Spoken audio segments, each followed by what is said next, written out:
G'day everyone, Uncle Joey Jojo here. Great to see you all today. I have been asked a question by Mancans. Now, this one's for you, Mancans. You've asked me, or Mancans has asked me, what happens if we don't season our timber properly, and are there any consequences to not seasoning our timber properly?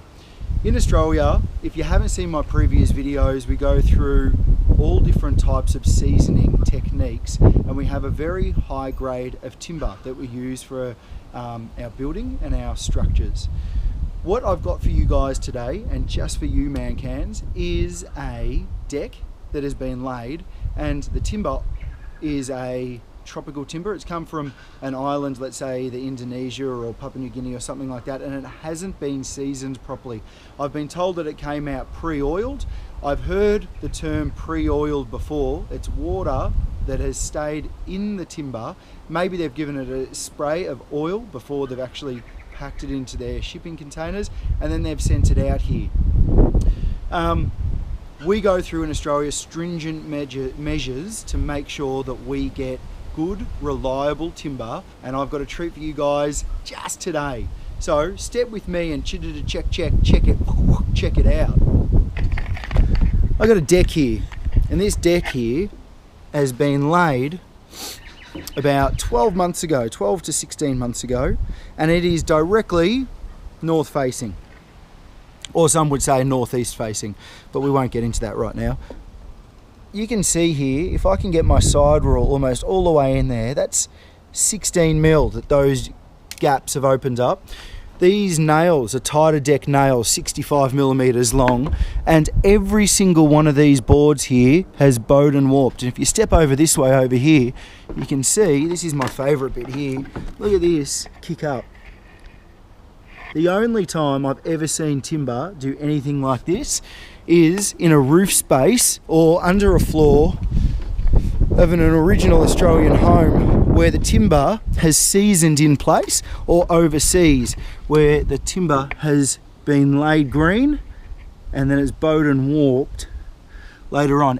Every single board you can see there has got a gap underneath my 2 meter level, and the deck itself is laid fairly consistently level all the way through.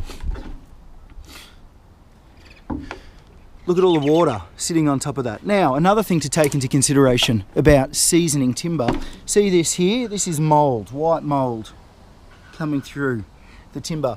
Now,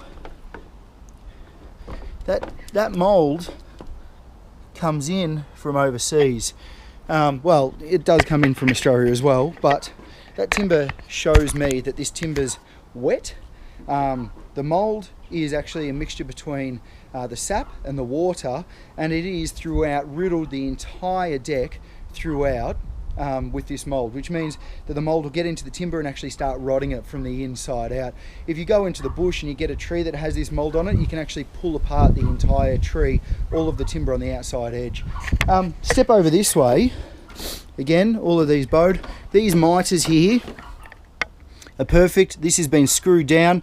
These were laid perfect, and look at that gap. You've gone from 6 to 7 mil to nothing, and this whole edge was actually pressed hard up against, and it shrunk that 8 mil all the way around. So here, now this is protected this side, and this is going to have the eastern sun.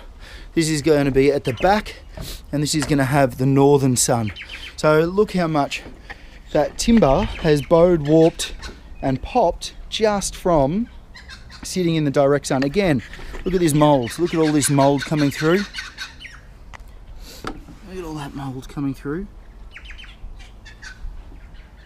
It's all the way through that mold, timber mold all the way through, and it's just coming through very soon. We haven't got it yet, but you can peel this off, and the grain, I don't know if you can see that, but the grain is actually chipping up of the timber, which means the timber is actually really soft underneath that. Mancans, you asked me about seasoning timber in Australia, and this is the reason that we have such stringent measures in Australia to season our timber properly, so that when we build with it, we don't have them warping and cupping and mold growing through it. If you haven't seen my videos, check out my videos on how we go about cutting and milling timber and the measures that we have to go through. Just a side note, this is cypress pine. This is a softwood, and that you can see hasn't bowed or warped or anything. I can even put my side rule on that, and look at that, still flat as a tack. Now, if this decking had been oiled and this has been painted, paint only sits on the surface and oil seeps into the grain. So that just tells me that this hasn't been oiled properly and that the deck itself needed some TLC from the very beginning. Don't import timber to Australia that hasn't gone through our guidelines. Don't use timber if you're a chippy in Australia or a home handyman. Don't use timber that hasn't gone through the guidelines and you can't get guaranteed. Now the carpenter that does this is going to have to pull the whole thing up and redo it, or the home handyman has to pull this whole thing up and redo it. You could leave it, but it's just going to pop and bow anyway, and it's not going to be very safe for the kids or anybody else. That's my answer for you.